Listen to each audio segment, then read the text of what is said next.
Hey everyone, and welcome to my review for A Knight of the Seven Kingdoms Season 1 Episode 5, In the Name of the Mother. Oh boy, are we on a roll with this show, cause this was another incredible episode and a great follow-up to last week. There's a lot to cover here, so let's get right into the positives, starting with the extended flashback scene where we saw Dunk as a child scavenging valuables from the dead, presumably at the Battle of the Redgrass Field near King's Landing, where the armies of Daeron II defeated the rebels of Daemon Blackfire, ending the First Blackfire Rebellion. We're then introduced to Rafe, Dunk's female childhood friend, as they work together to earn coin so they can leave King's Landing and sail to the Free Cities. This is a bit different than what we know from the books, but in many ways they made it more interesting as they altered and expanded the story.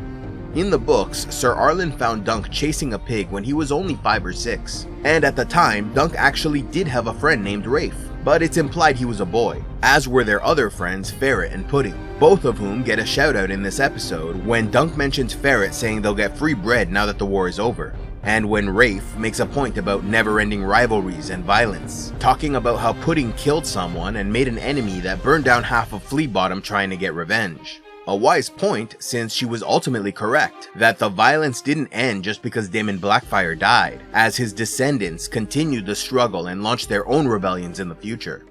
Although the source material briefly mentions some of young Dunk's adventures like selling meat to the pot shops, chasing girls, and stealing a rotting head from a spike, there isn't much more mentioned about his childhood, so most of what follows in the episode's flashback is new material, which for me still works well as we get a deeper look into Dunk's character and why he was so protective of Tanzell. So going back into the episode, Dunk and Rafe return to Flea Bottom where they're accosted by Alistair, a corrupt gold cloak guard who regularly shakes them down for their meager possessions. Fortunately, there's a distraction and they're able to get away, but Rafe steals his wine skin, which is an insult he won't let go. Taking what they scavenge to a metalsmith, they're paid 2 silver stags, which they believe should be enough to buy passage to the Free Cities. And here we get another cool reference to the rebellion when the smith returns part of the haul, saying he doesn't want Blackfire leathers.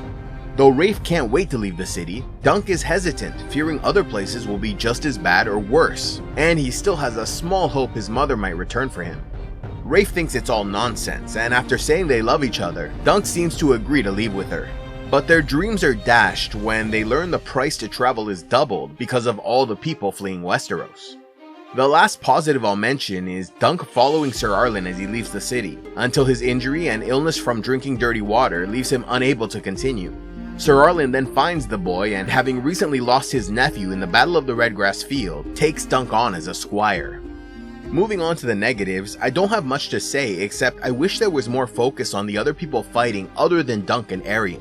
It would have been great if the episode was 10 minutes longer and we saw a full fight scene between Lionel and the Kingsguard, Raymond versus Stefan, and the deaths of Sir Humphrey Harding and Sir Humphrey Beesbury.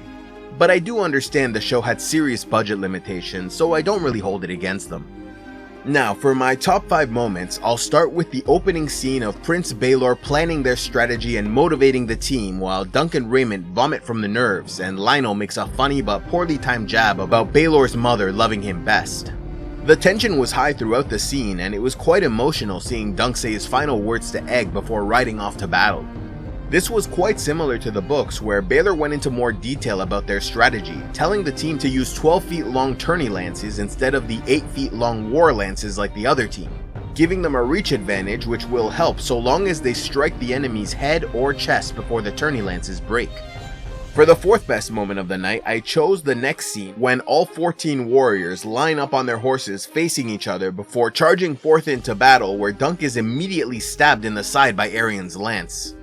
We also see what looks like Sir Humphrey Harding knocked off his horse and possibly killed by a Kingsguard before Arryn hits Dunk with a mace to the helm and the screen goes black. Another scene very similar to the books where Dunk also takes a lance to his side and is knocked into the mud with a mace, though when he looks around he sees Sir Humphrey Harding wounded and clinging to the neck of his mount, Sir Humphrey Beesbury motionless in a lake of bloody mud, Prince Baelor driving a Kingsguard from his saddle while another Kingsguard and Maekar had already been unhorsed, and the 3rd Kingsguard fighting Sir Robin Riceling. At the number 3 spot, I went with Dunk and Rafe's coin being stolen by Alistair and another city watchman, which causes Rafe to steal his dagger as revenge, only for him to quickly notice and slit her throat. Enraged, Dunk attacks Alistair and bites his neck, but he's no match for two grown men, and so is wounded in the leg and about to be killed when a drunk Sir Arlen bursts from a tavern and demands they stop in the name of the mother before killing both Goldcloaks. Holding Rafe until she dies, Dunk seems utterly devastated and lost without her. For the second best moment, I chose Raymond and Steely Pate helping Dunk out of the arena after their victory, soon joined by Egg, before the Hedge Knight asks if anyone was killed, learning that both Humphrey Harding and Humphrey Beesbury died in the first charge. As Pate assesses the damage, Baelor walks up and asks Raymond to help take off his helm. Pate joins them and Baelor mentions getting struck by his strong brother Maekar. When the helm is finally off, it's revealed the back of his head is caved in and the prince soon collapses and dies in Dunk's arms as he cries and apologizes for all that's happened. This was very accurate to the books, much of it taken word for word, except that only Humphrey Beesbury died during the fighting, while Harding was gravely wounded and likely died afterwards. It was also mentioned that a Kingsguard was carried from the arena insensate. And finally, we get the best moment of the night, which is the extended fight scene after the flashback, largely focused on Dunk and Arian, which was awesome, but I also enjoyed trying to catch the rest of what was happening in the background. Aside from the main fight, what I think I saw was that Maekar struck Dunk with a mace, Baelor defends Dunk and knocks Maekar from his horse, Lionel fights a Kingsguard, Raymond knocks Arian off Dunk before Stefan hits Raymond with a lance. Stefan hits Dunk, Raymond again rides past to knock down Arian, Maekar freaks out when his son is wounded and bashes Baelor with a mace before knocking Lionel Baratheon off his horse, only for Baelor and Lionel to hold Maekar back from reaching Arian. Raymond knocks down Stefan, and Maekar again hits Baelor, this time in the back of the head with a mace. Then of course, there is the main fight between Dunk and Arian, where Dunk, aside from the initial lance wound and mace to the helm, is stabbed with a dagger, has his eye slashed, and is stabbed several times by a sword, while Arian's inner thigh is slashed. Dunk then collapses from his wounds and Arian tries to end it, but Egg stops the horn blast by screaming out when his master starts getting back up. Dunk then wrestles Arian to the ground, bashes him with a shield, and pummels him with fists until the prince yields and the fight is over, with Duncan victorious. What an amazing scene. A lot of this was not in the books, where the fight scene was much shorter, but some of it was. Specifically, the entire end sequence when Dunk wrestles Arian to the ground, beats him, and drags him to Lord Ashford to end the fighting. They obviously added a lot more to this scene and made it much longer and more dramatic, but I have no problem with that as they kept the most important parts and really gave us a lot to enjoy. For the best kill of the episode, I chose the moment that quickly flashed by where I believe we saw Maekar bashing the back of his brother's head. And for the best line of the night, I'll go with Sir Humphrey Harding laughing as he watches Raymond and Dunk vomit, yelling, "Green fucking boys."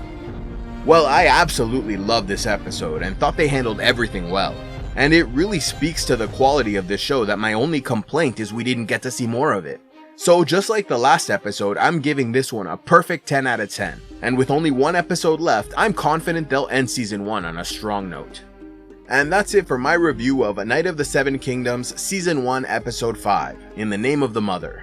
But what did you all think? Did you like the long flashback scene? How did you like the Trial of Seven? And did they handle the death of Baelor well? Let me know in the comments below, and be sure to check out my other A Song of Ice and Fire videos related to the show, like the history of Daeron II, the spoiler-filled complete history of Sir Duncan the Tall, and spoiler-free prelude to A Night of the Seven Kingdoms. All these videos and more will be linked in the comments below, and be sure to come back next week for the final review of the season. So for now, thank you all for watching, and I'll see you next time.